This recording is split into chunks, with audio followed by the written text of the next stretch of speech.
Morjesta. Puhuttaisiin välillä RC-auton parissa. Rekkaiden painotus on ollut mielessä ja ajattelin, että kokeillaan nyt, miten onnistuisi itse painottaa alkuperäisiä vanteita. Minusta vanteet on ihan siistit ja kumitkin yllättävän pitävät.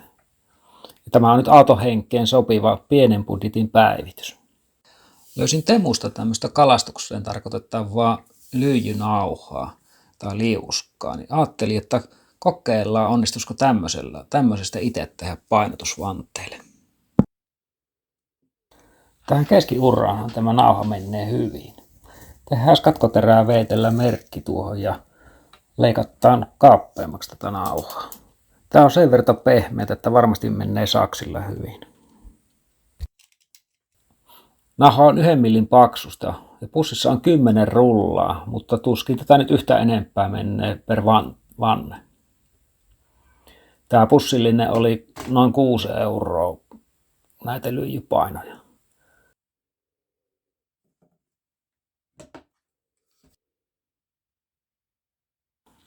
Joo, tämähän leikkaantuu helposti.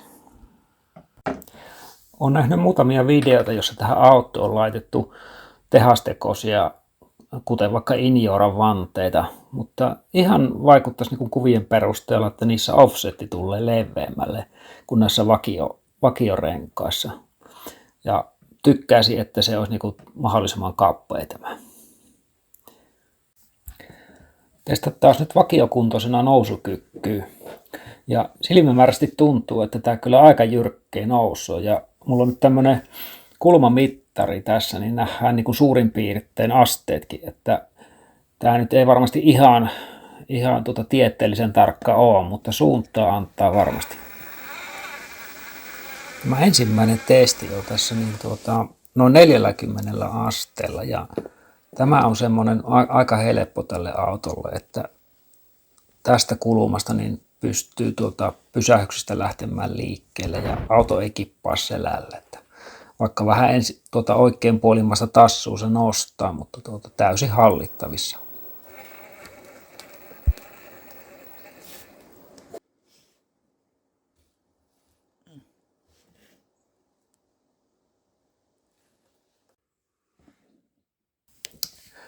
Otetaan seuraava testi sitten 45 astetta, joka on tällä autolla näiden omien kokeilujen mukaan aika rajalla. Ja tällä jyrkkyydellä voi selvitä ylös, mutta yleensä kippaa selälle. Ja varsinkin jos paikauttaa joutuu mäestä lähtemään, niin sitä se ei oikein kestä.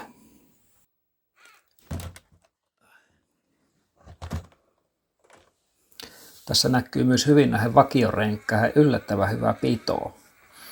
Tuo alusta on sellaista jotakin punosta, että en tiedä nyt onko se nyt mitenkään erityisen pitävä, mutta ainakin tässä niin puree hyvin.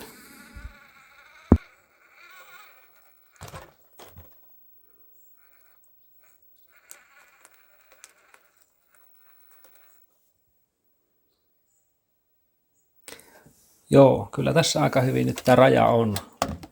Että tähän on helppo verrata sitten, kun saadaan painot valmiiksi, että miten auttaa. Leikkaan tässä nyt tämän 1 rullan hieman kappeammaksi. Tämä menee varmasti helposti tuohon vanteelle. Sitten testasin myös sivukallistusta ja tässä lähdin liikkeelle 30 asteesta ja se sattui aika hyvin, että siinä on aika lähellä raja-arvo myös tällä autolla. Sitten lisäsin kallistuksen noin 32 asteessa ja tässä on jo semmoinen kulminaatiopiste ja myös jännä huomio, että tässä kun kuljettaja on tällä ylämäen puolella, niin silloin auto kestää vielä pystyssä, mutta sitten kun käännetään niin, että ollaan alamäen puolella, niin selkeästi ei edes toivoa, että pysyisi enää pystyssä. Että otettaisiin muuten nämä ajosillat pois tältä katolta. Me on myöhemmin nämä punninnut, niin nämä oli 6 grammaa, niin katsotaan millainen vaikutus, että pysyisikö sitten. Siellä jokainen gramma varmaan sitten ratkaisee.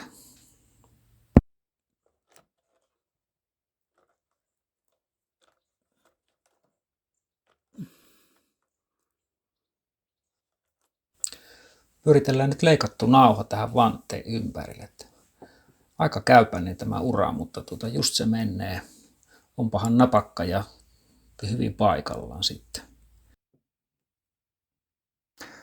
Löysin sopivan kumpareiden maastossa, jossa voi verrata tilannetta ennen ja jälkeen painotusta.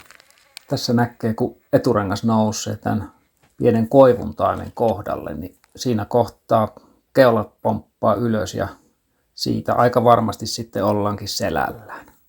Tämä on ihan mielenkiintoinen katsoa sitten, että kuinka tästä, että mennäänkö selälle vai loppuuko renkkaista pito vai noustaako ylös.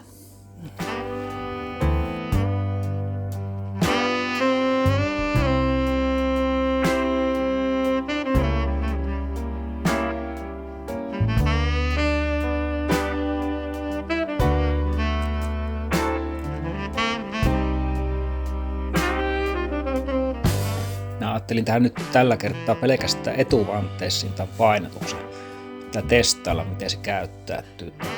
Halluisin sillä tavalla, että auto olisi niin kuin etupainoinen. Mietin tässä, leikkaanko uudet leveät nauhat tähän päälle, mutta taidan laittaa nyt nuo ylijääneet hieman kappeammat. Katsotaan paljon näistä nyt painoa tulee vanteessa. On helppo myöhemmin lisätä, jos siltä tuntuu.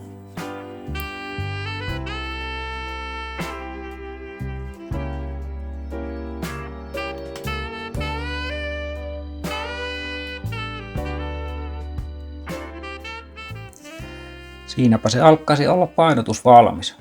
Yhden täyden rullan ja pienen pätkän toista tuli nyt yhdelle vantteelleen. Tasapainossahan nämä ei varmasti ole, mutta koitin silmämääräisesti saada mahdollisimman pyöreältä näyttämään ja tasapainoiselta. Otan tähän päälle klipin renkkaahan painosta, kun mulla ei ollut tässä kohtaa vaaka mukana. Ensimmäiselle 38 grammaa ja toiselle 37 grammaa. No, pieni painoero näihin jäi, mutta tuolla ei varmasti ole merkitystä. 14 grammaa, eli kyllähän siinä eroa tulee. Ei tämä nyt varmasti ole yhtä raska kuin mitä vaikkapa Iniora. Siinä taittaa pelkkä vanne painaa noin 40 grammaa. Mutta uskon, että tästäkin on jo iso apu, varsinkin edessä. Nytpä on mielenkiintoista kokeilla, miten vaikutti. Vai huomaako mitään? Lähdetään testaamaan.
No tämän päivityksen huomaa kyllä.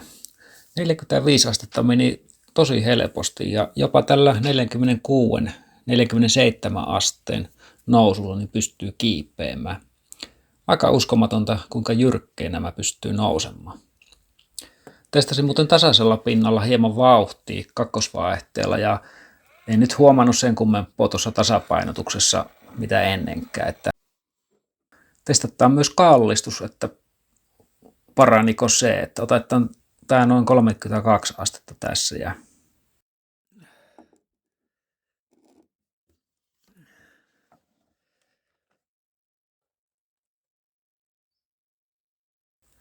kylläpä vain. Nyt selvittään tästäkin.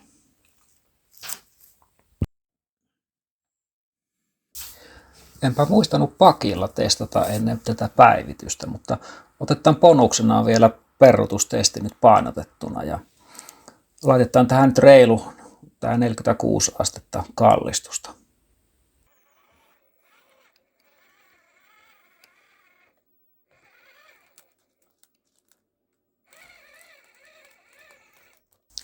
On se vähän rajoilla nyt, mutta just pääsi. Takanahan on painoa kyllä, mutta se on aika korkealla, niin kyllä tämä hutera on.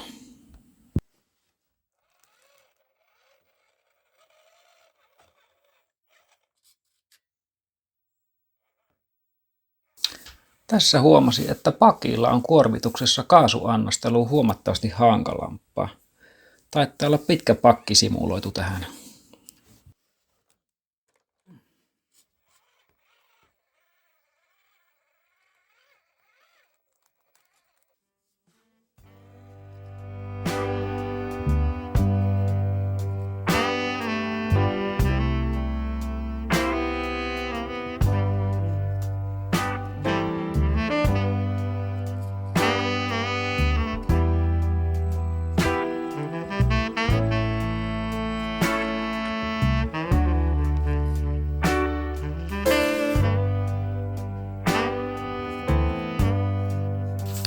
Ei tästä nyt ylös päästy, mutta selkeä ero on tässäkin.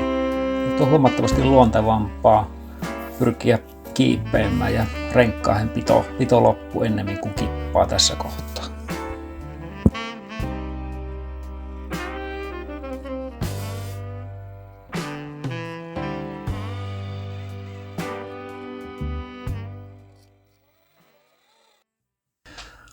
Tässä samalla ajattelin testata vielä yhden jutun, jonka katsoja antoi vinkkinä kommentissa. Kommentti oli ensimmäiselle videolleni tästä autosta. Kokeillaan ottaa pois tämä Panhardi Tango. Autossa on 4-linkki tuenta etuakselilla, niin tämä on vissi aika turha. Ja toden totta, jousitus tuntuu nyt sulavammalta, ei takertele ennen. Kiitoksia sinne kommentista, jos satut tätä videota kahtomaan.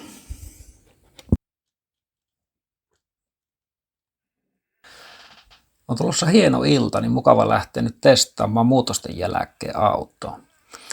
Huomaa kyllä, että painotuksen jälkeen auto tuntuu vetävä eturenkkaalla selkeästi paremmin. Ikään kuin se vettää itsensä niin kuin mäen päälle. Ja tasapainopiste on nyt aika keskellä ja saattaa olla vaan pikkusen etupainoinen.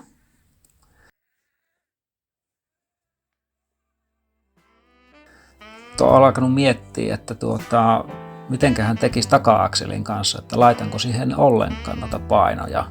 Tää tuntuu nyt hyvin tasapainoiselta.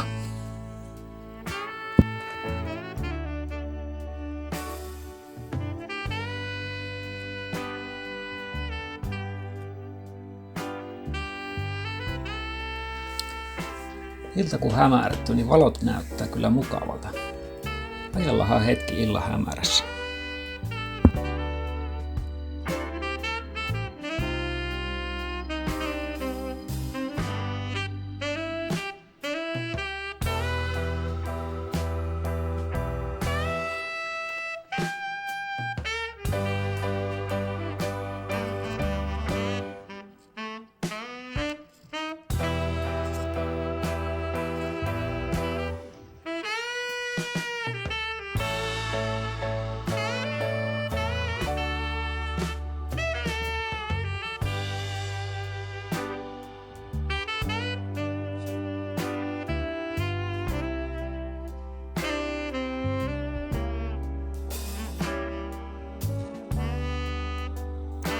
Kiitoksia jälleen katselusta. Mukava huomata, että nämä JCX-videot on kiinnostaneet ihmisiä. Jatketaan harrastusta. Se on morjesta vaan.